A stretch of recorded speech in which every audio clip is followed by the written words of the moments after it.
why a less qualified person can end up getting the job. What I noticed is the bulkiness of the bahashas that people were carrying. People are qualified. Yes, people were qualified, and I was there just fresh.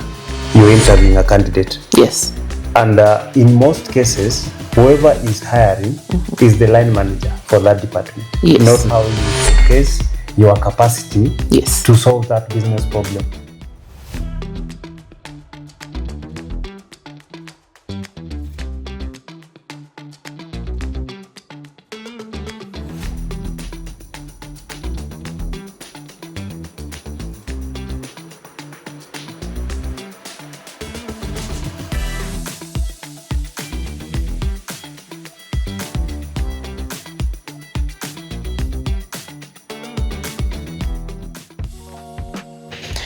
Welcome back to this episode. Today we are going to be touching on a very, do I call it controversial? Because that is probably how some job seekers feel.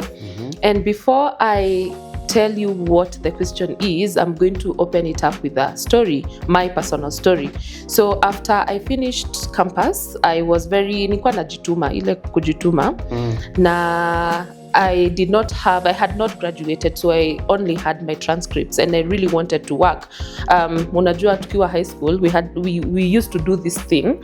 Tunaketi, tunasema, tunapanga like our whole life. Nikimaliza high school, naenda campus, nikitoka campus, ninaenda nafanya job, nalipwa 100k, you know, all those stories. So nilikuwa ninajituma and I tamaked a lot with my transcripts. And I went to this particular circle. I told them that I have gone to apply for a finance job because that is what I had studied in school.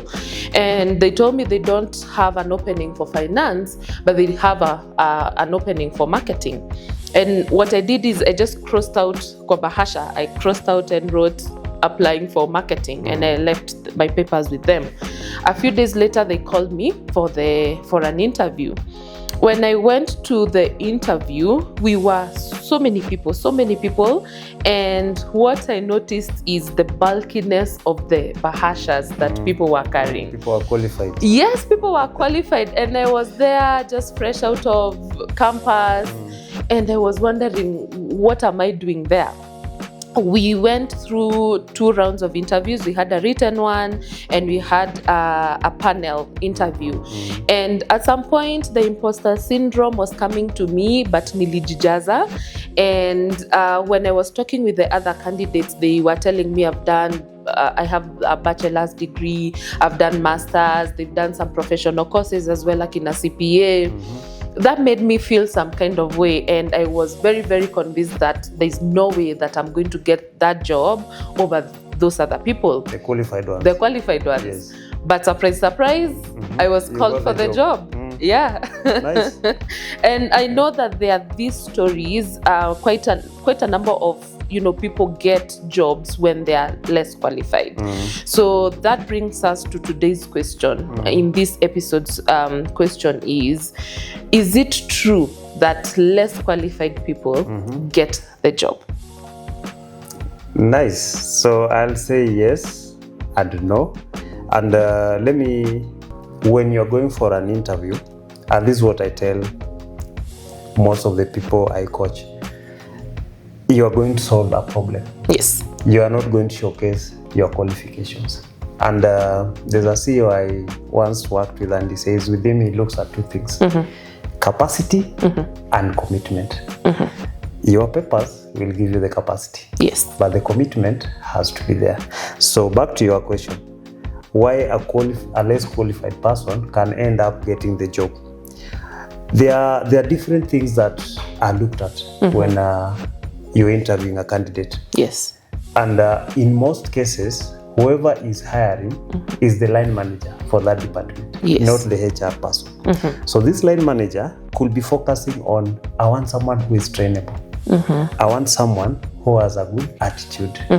I want someone who probably is just very smart and presentable. Yes. So yes, you will come there with the papers, and this is not about saying having papers is bad. It's about how you showcase your capacity to solve that business problem. Every interview, there's a business problem being solved.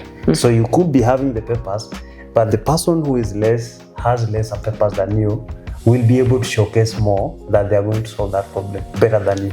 Then they'll get the job. Okay. Yes. Okay.